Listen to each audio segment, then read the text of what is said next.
Class 6 subject Urdu. हमारा lecture number 4 है।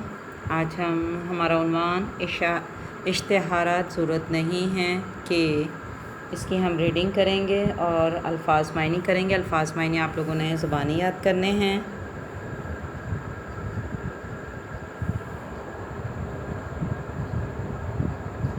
फहमाइश, हदायत, नसीहत या तलकीन, घामड़, अहमक या बेवकूफ़, इसमें से आपने एक लफ्ज़ एक याद करना है मायने। दूरअंदेश, अक्लमंद या दूर की बात सोचने वाला। चिमनी, शीशे की लंबी नाली। गुस्साल, मुर्दे को नहलाने वाला। हाँक, आवाज़ या पुकार। गुमान, ख़याल, अंदाज़ा, शक या क़यास, इसमें से एक वर्ड याद करना है आपने मायने। फ़ुर्सत, मोहलत, इत्मीनान या फ़राग़त, मतला करना, इत्ला देना या आगाह करना। गोरकन, कबर तैयार करने वाला। मन ओ अन, हू बहू, बिल्कुल उसी तरह, हर्फ ब हर्फ। पल्ले बांधना, सबक लेना या गिरा में बांधना। इत्तफ़ाक़ से, अचानक। हाथ लटकाते आ जाना, खाली हाथ आ जाना या नाकाम होकर आना। वजाहत करना, वाज़ेह करना, तशरीह करना। आदाब, तौर तरीके। कायदे, असूल। माज़ूर, कासिर या मोहताज, अपाहज। ज़ाया, बेकार। फ़र्जंदी, बेटा बनना या बाप बनने का रिश्ता। आग करना, बेताल्लुक़ कर देना। दानिस्त, इल्म, समझ, माकूल, मुनासिब। ओहदा बरा होना, ज़िम्मेदारी पूरी करना, फ़र्ज़ अदा करना। ज़हमत, तकलीफ़।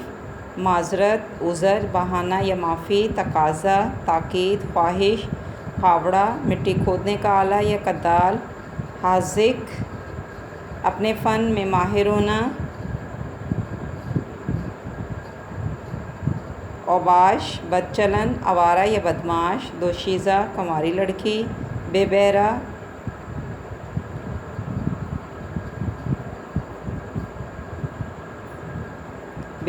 अदम वाक़फ़ियत या बदबख्त। खुदा न खास्ता, खुदा ना करे। पेशकश, दावत। शबनम,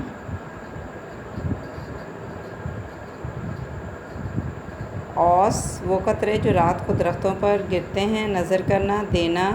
तरकीब, तरीका। फ़र्जंद, बेटा। सोहबत में, हमनशीनी में, किसी के पास बैठना। बरसर, रोज़गार, मुलाज़मत या पेशा होना। मुलाज़मत, पेशा होना या कमाई करना। बासलीका, सलीकामंद, तमीज़दार।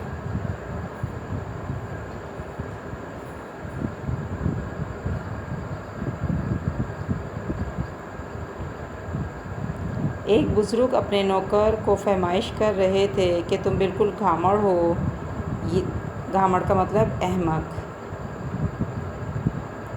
देखो मीर साहब का नौकर इतना दूर अंदेश है कि मीर साहब ने बाज़ार से बिजली का बल्ब मंगवाया तो उसके साथ वो एक बोतल मिट्टी के तेल की और 2 मोमबत्तियाँ भी लेकर आया। बल्ब फ्यूज़ हो जाए तो लैंटर्न से काम चल सकता है। इसकी चिमनी टूट जाए या बत्ती ख़त्म हो जाए तो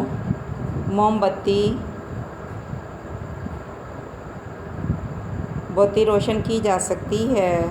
तुमको टैक्सी लेने भेजा था, तुम आधे घंटे बाद हाथ लटकाते आ गए। कहा कि टैक्सी तो मिलती ही नहीं। मोटर रिक्शा कहते तो लेता आऊँ। मीर साहब का नौकर होता तो मोटर रिक्शा लेकर आया होता कि वो दोबारा जाने की ज़रूरत ना पड़ती। नौकर बहुत शर्मिंदा हुआ और आका की बात पल्ले बांध ली। चंद दिन बाद इत्तफ़ाक़ से आका पर बुखार का हमला हुआ तो उन्होंने इसे हकीम साहब को लाने के लिए भेजा। थोड़ी देर में हकीम साहब तशरीफ़ लाए तो उनके पीछे 3 आदमी थे जो सलाम करके एक तरफ खड़े हो गए। एक की बगल में कपड़े का थान था, दूसरे के हाथ में लोटा और तीसरे के कंधे पर फावड़ा था।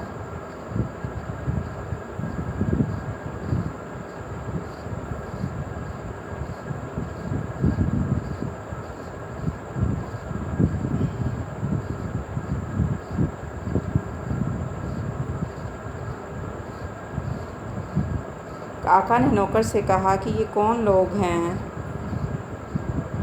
میاں نوکر نے تعارف کروایا کہ جناب ویسے تو حکیم صاحب بہت حاذق ہیں، لیکن اللہ کے کاموں میں کون دخل دے سکتا ہے؟ خدا نخواستہ کوئی ایسی ویسی بات ہو جائے تو میں درزی کو لے کر آیا ہوں اور کفن کا کپڑا ساتھ لایا ہے۔ یہ دوسرے صاحب غسال ہیں اور تیسرے گورکن ایک ساتھ اس لیے لے آیا کہ بار بار بھاگنا نہ پڑے۔ ایسے ہی بزرگ ہمارے حلقہ احباب میں بھی ہیں۔ گلی سے ریڑھی والا ہانک لگاتا گزر رہا تھا کہ یہاں تک ہمارا چیپٹر کمپلیٹ ہوا۔ انشاءاللہ نیکسٹ ہم ریڈنگ کریں گے۔